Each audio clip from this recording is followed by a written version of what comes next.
The EU countries are continuing to prop up revenue for Putin's regime and the murderous onslaught against Ukraine.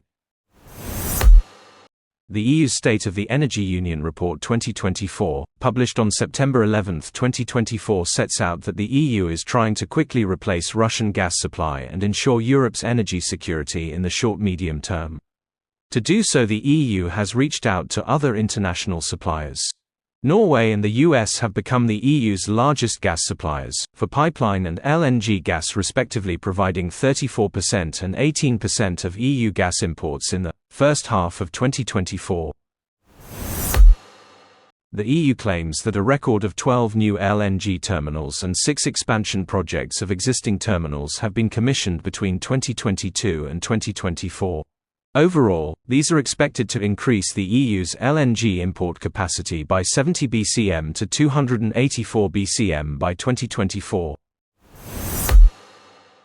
Remember, in May 2022, the Commission responded to the European Council's demand to phase out Europe's dependency on Russian energy imports as soon as possible by adopting the REPowerEU plan.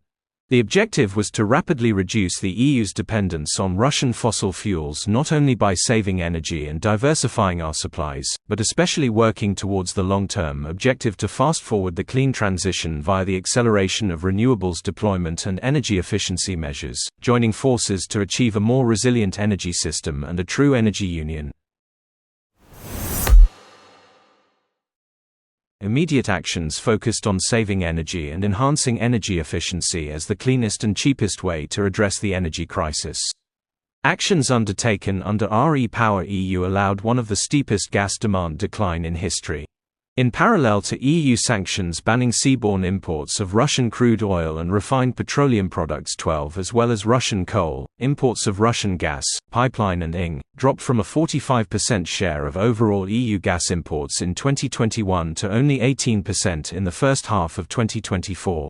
Yet the enormous volumes of continued revenue reported by Crea for August 2024 volumes show that the EU still provides significant income for Russia, for its fossil fuels, arguably a different reality to the one the EU suggests in its latest energy report.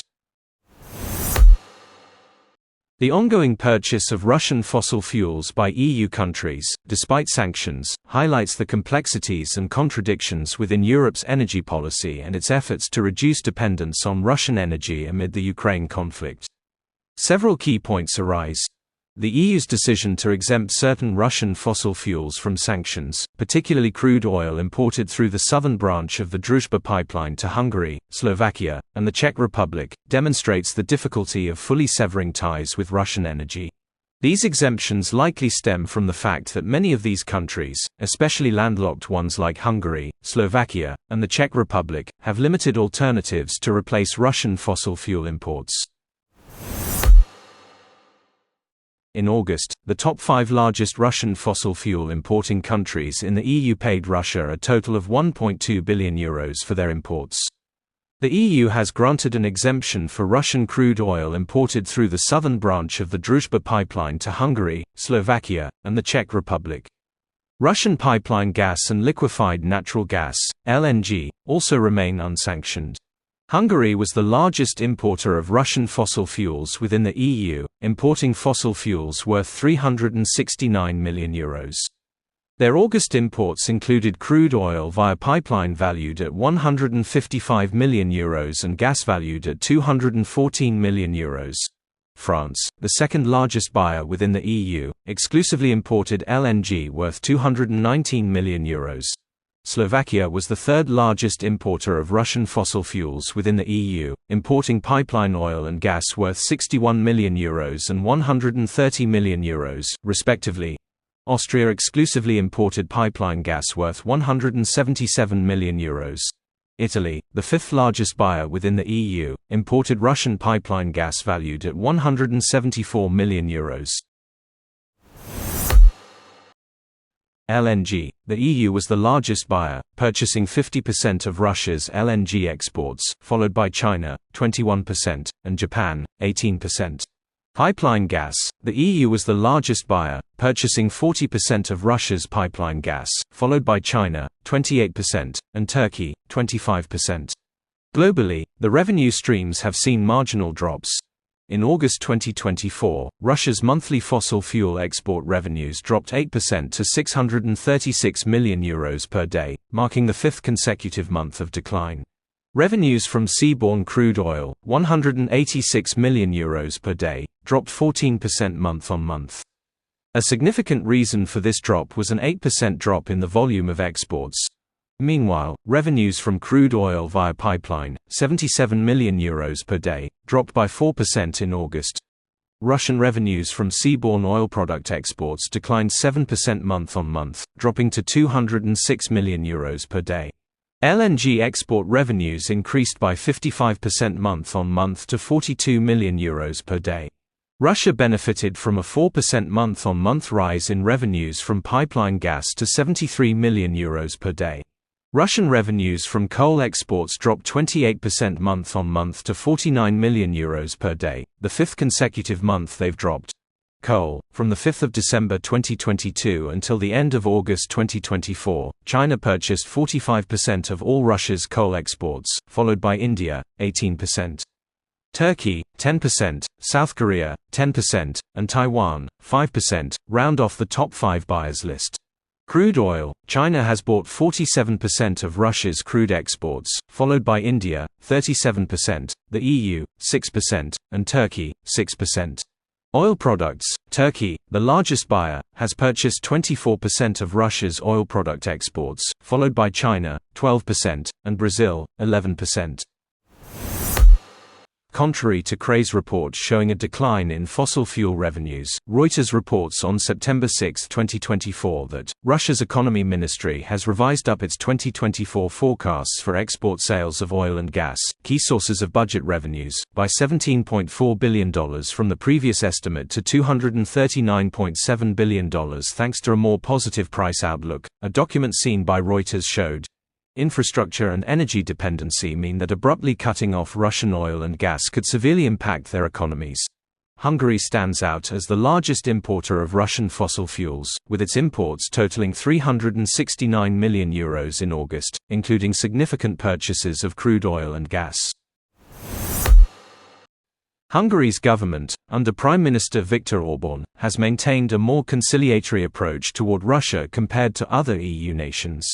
Orbán has often criticized the EU's sanctions regime, arguing that such measures harm European economies more than they deter Russia. Hungary's strategic reliance on Russian gas and oil has allowed it to negotiate more favorable terms for its energy imports, ensuring a steady supply while keeping energy prices lower than in many other EU countries. France, as the second-largest EU importer, focused entirely on liquefied natural gas, LNG, from Russia, purchasing €219 million worth of it in August. Unlike pipeline gas, LNG can be sourced from various global suppliers, but France's continued reliance on Russian LNG suggests that alternative suppliers may not yet be able to meet all of its energy needs at competitive prices. LNG imports, especially in the context of ongoing energy shortages and price hikes in Europe, reveal the difficulty of transitioning to non-Russian energy sources even for major economies like France. Meanwhile, Austria and Slovakia continue to rely heavily on pipeline gas, while Slovakia also imports oil. Italy, one of the EU's largest economies, imported Russian gas worth €174 million in August. Although Italy has been vocal in supporting sanctions and seeking alternative energy sources, this dependence on Russian gas highlights the time lag in fully transitioning away from traditional suppliers. The difficulty of diversifying energy sources, building new infrastructure, and ensuring affordable energy prices means that many EU countries are still tied to Russian fossil fuels despite the political opposition to Russia's actions in Ukraine. The EU's position as the largest buyer of Russian LNG and pipeline gas. The EU remains the largest purchaser of Russian LNG and pipeline gas, buying 50% of Russia's LNG exports and 40% of its pipeline gas. This is particularly significant given the ongoing war in Ukraine and the EU's stated intentions to reduce its dependency on Russian energy. The fact that the EU remains the largest buyer underscores the energy insecurity in Europe, where immediate alternatives to Russian energy are either insufficient or too costly. In contrast, Russia's other major customers, China and Turkey, are gradually increasing their share of Russian energy imports, but Europe remains the largest market. Since Russia's full-scale invasion of Ukraine in February 2022, energy has become a central aspect of the conflict, with Ukraine looking to cut all remaining economic ties with Russia. Ukraine's intent to end the transit contracts for Russian fossil fuels to the EU reflects a significant strategic and geopolitical shift in response to Russia's invasion and the ongoing war. This decision has both political and economic implications for Ukraine, Russia, and Europe, as it impacts energy flows, regional stability, and the broader EU energy strategy. Ukraine ends its transit deal for Russian gas. Before the war, Ukraine was a key transit country for Russian fossil fuels, especially natural gas, which was shipped to Europe through its extensive pipeline network.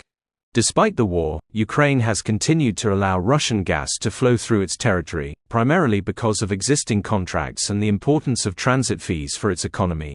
However, Ukraine's intent to end these contracts is a direct consequence of the deteriorating relations with Russia. Ukraine sees continued cooperation in energy transit as incompatible with its national interests, as it believes that the revenue Russia earns from fossil fuel exports supports its war effort. Therefore, cutting off these contracts is an attempt to economically weaken Russia while also sending a strong political message that cooperation with Russia is no longer tenable. Ukraine has earned substantial transit fees from Russian gas transported to Europe. These fees have been an important source of revenue, especially for a country already grappling with war-related economic challenges. Ending these contracts would cut off this revenue stream, which could further strain Ukraine's war-ravaged economy. Ending Ukraine's transit contracts will have serious implications for Russia's ability to export fossil fuels to Europe. Historically, a significant portion of Russian gas exports to the EU flowed through Ukraine's pipeline network. Although Russia has been working to bypass Ukraine by developing alternative routes, such as the Nord Stream pipelines and the Turk Stream pipeline, these projects have faced significant challenges. The sabotage of Nord Stream 1 and 2 in 2022 and the political opposition to Turk Stream from countries like Turkey and Bulgaria have weakened Russia's ability to fully redirect its gas exports away from Ukraine. By ending transit contracts, Ukraine would cut off one of Russia's major remaining avenues for exporting gas to Europe. This could further squeeze Russia's economy, which has already been hit hard by Western sanctions, making it more difficult for the country to fund its war efforts. Ukraine's intent to end the transit contracts carries important geopolitical implications. By doing so, Ukraine asserts its sovereignty and sends a clear message that it will not facilitate Russia's economic stability while being under attack. This move could strengthen Ukraine's political position in negotiations with both Russia and Western allies. 4/5. Next, energy security for the EU vs EU sanctions. Energy security versus EU sanctions. There is a broader tension between the EU's political stance toward Russia and its energy security needs. While sanctions have been imposed to weaken Russia's economy and ability to fund its war efforts, the continued purchases of Russian energy, especially fossil fuels, undermine these efforts. Europe's energy security, particularly in the context of rising energy prices and inflation, arguably the EU gives this strategic approach a higher priority than fully cutting off Russian energy supplies. The energy crisis exacerbated by the war has exposed vulnerabilities in Europe's energy infrastructure, pushing the EU to reluctantly continue buying Russian gas and oil in the short term. As for the long-term implications for Europe's energy strategy, the continued flow of Russian fossil fuels into Europe may slow down the EU's broader efforts to diversify energy sources and invest in renewable energy. However, the ongoing dependency on Russian energy could also serve as a wake-up call, prompting faster investment in renewables, energy efficiency measures, and alternative energy suppliers. Long-term strategic initiatives like the REPower EU plan aim to reduce dependence on Russian energy, but achieving energy independence will require both time and significant investment in energy infrastructure.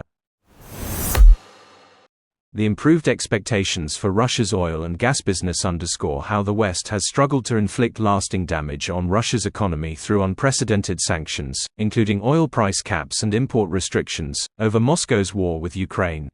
The EU countries' continued purchase of Russian fossil fuels indicates that energy security and economic realities often override political intentions. While the EU has imposed numerous sanctions on Russia, the continued reliance on Russian oil and gas, particularly in countries like Hungary, Slovakia, and even France, shows that completely severing energy ties is easier said than done.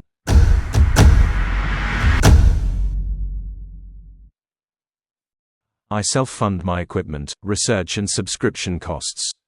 I would appreciate your coffee support. If you enjoy my threads, please help me keep the threads free. It takes just a few minutes to support my work on Patreon or buy me a coffee, in any currency.